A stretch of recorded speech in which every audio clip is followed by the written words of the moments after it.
Welcome to this fascinating exploration of chemotactic droplets and their remarkable ability to solve mazes.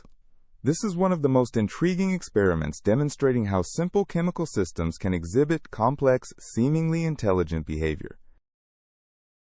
Before we dive into the maze experiment, let's understand what chemotactic droplets actually are. Chemotaxis is the phenomenon where organisms or particles move in response to chemical gradients in their environment. The term comes from chemo, meaning chemical, and taxis, meaning movement. In these experiments, we typically use oil droplets or surfactant-based droplets, suspended in an aqueous medium. These droplets are usually on the order of micrometers to millimeters in diameter. What's remarkable is that these droplets move autonomously. There's no external pump, no motor, no intelligence controlling them.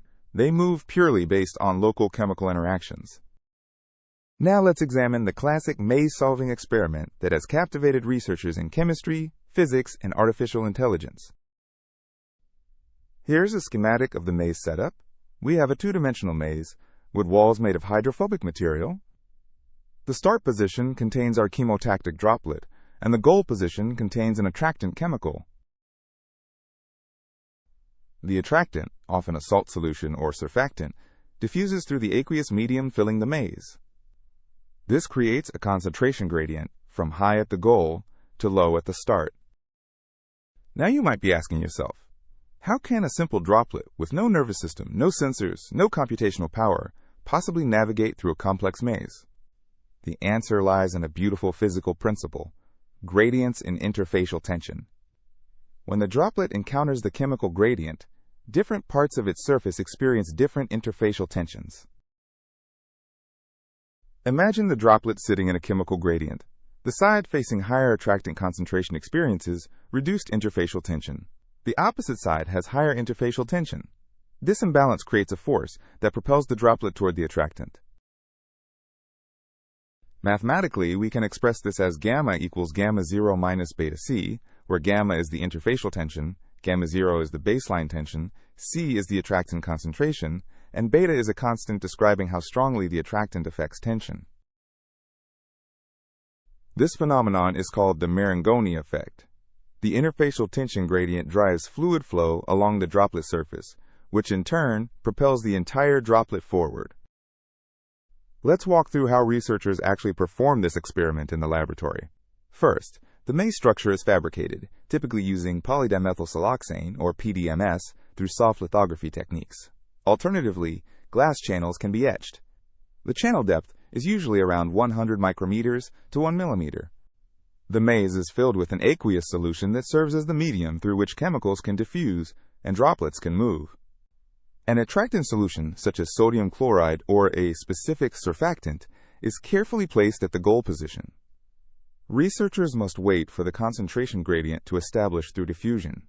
Finally, a single droplet, typically composed of a mixture like nitrobenzene with various surfactants, is gently introduced at the start position using a micropipette. The entire process is recorded using high-speed microscopy, allowing researchers to track the droplet's trajectory frame by frame. Now let's examine what actually happens when we run this experiment. The results are truly remarkable. The droplet successfully navigates through the maze, making correct turns at junctions and avoiding dead ends. It follows the chemical gradient, always moving toward higher attractant concentration. In well-designed experiments, droplets successfully reach the goal in 70 to 90% of trials. This is remarkably high considering the simplicity of the system. The time to solve the maze depends on maze complexity, droplet size, and the strength of the chemical gradient. Typical experiments take anywhere from a few minutes to several hours. An interesting question arises. What happens if the maze has multiple paths to the goal? Does the droplet always take the shortest path? The droplet doesn't necessarily take the geometrically shortest path. Instead, it follows the path of steepest chemical gradient. In some maze geometries, this might not be the shortest route. Here we see a visualization where brighter regions represent higher attractant concentration. The droplet moves through regions of increasing brightness, following the gradient rather than geometric optimality. Now let's discuss why this experiment is so fundamentally significant for science. The key concept here is emergence. Emergence refers to how complex, seemingly intelligent behavior can arise from very simple rules and interactions. The droplet has no brain, no memory, no planning capability, yet it solves mazes. This challenges our anthropocentric view of problem solving. We tend to think maze solving requires cognition, but here we see it's fundamentally about following gradients, which can be achieved through pure physics and chemistry. Think about how ants find food. Individual ants are quite simple creatures, yet collectively they find optimal paths to food sources. They do this by following and reinforcing pheromone trails, another form of chemical gradient following. Just like our droplets, ants don't need to understand the concept of a shortest path. They simply follow local chemical cues, and optimal behavior emerges from this simple rule applied repeatedly. This brings us to a crucial connection: biological chemotaxis. Living cells use essentially the same principle to navigate their environments. Bacteria like E. coli swim toward nutrients and away from toxins using chemotaxis. They have receptors on their surface that detect chemical concentrations and adjust their swimming behavior accordingly. In your body right now, immune cells called neutrophils are using chemotaxis to find sites of infection. Damaged cells release chemicals that create a gradient, and neutrophils swim up this gradient to reach the infection. Even fertilization relies on chemotaxis. Sperm cells navigate toward egg cells by following a gradient of attractant molecules released by the egg. This is chemotaxis at its most fundamental role in life. You might wonder, if both droplets and cells use chemotaxis, what's really the difference? Is a droplet alive? The key difference is that biological cells have active sensing mechanisms, metabolic energy to power movement, and complex regulatory networks. Droplets are passive, driven purely by physical gradients without energy expenditure.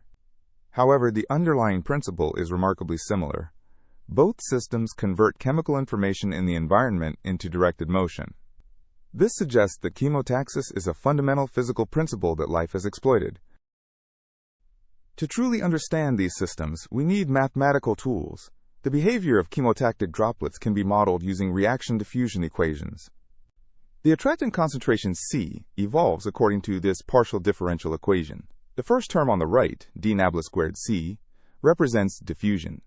The second term, minus Kc, represents degradation or consumption of the attractant. This is fundamentally a diffusion equation with a sink term. The attractant spreads through diffusion, but may also be consumed or degraded over time.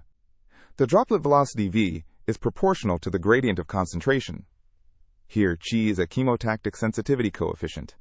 This simple equation captures the essence of chemotactic motion.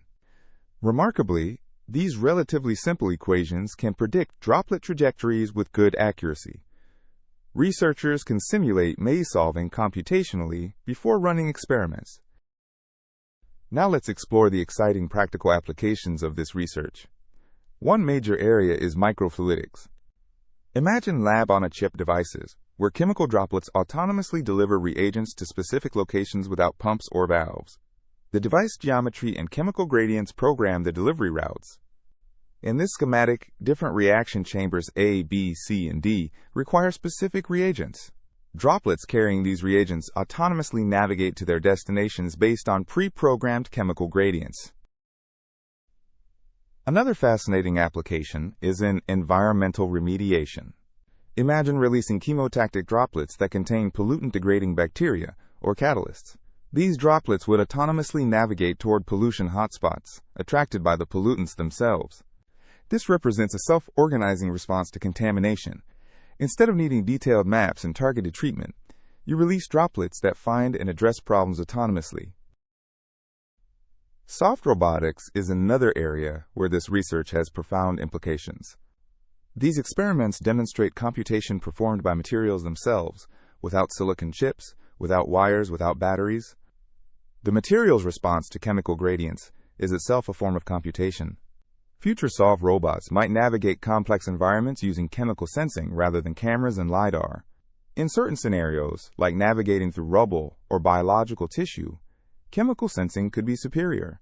A soft robot equipped with chemical responsive materials on its surface could change shape and move in response to chemical gradients, navigating autonomously without complex control systems.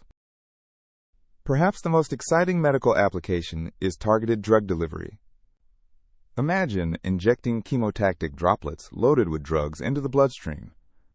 These droplets could autonomously navigate to tumor sites or infection sites by following chemical signals released by diseased tissue. Tumor cells are known to release various chemicals, including growth factors, metabolites, and signaling molecules.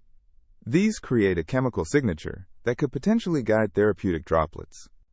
The key metric is selectivity, the ratio of drug concentration at the target site to drug concentration elsewhere. Chemotactic guidance could dramatically increase this ratio, reducing side effects. Of course, no technology is without limitations. Let's honestly examine the challenges facing chemotactic droplet systems. Chemical gradients don't last forever. Diffusion tends to smooth out concentration differences. For long-duration applications, maintaining gradients is challenging. Real environments have multiple overlapping chemical gradients. In the body, hundreds of different molecules create complex chemical landscapes. How do we ensure droplets follow the right gradient? Most experiments are done in quasi-two-dimensional mazes. Extending this to true three-dimensional environments adds complexity. Droplets can get trapped or take inefficient paths. For medical applications, we need droplets made from biocompatible, biodegradable materials that don't trigger immune responses. This significantly constrains material choices. Despite these challenges, research is advancing rapidly. Let me highlight some cutting-edge developments. Researchers are now studying systems with multiple droplets. These droplets can interact with each other through chemical signaling, leading to collective behaviors like swarming, sorting, and pattern formation. New designs incorporate chemicals that are produced or consumed by the droplets. This creates a form of memory where the droplet's past trajectory influences its future behavior. Here we see a swarm of droplets. Each droplet not only responds to external gradients, but also produces chemicals that affect neighboring droplets. This chemical communication enables coordinated group behavior. By incorporating stimuli-responsive materials, researchers are creating droplets that can switch behaviors in response to light, temperature, or pH changes. This adds a layer of programmability.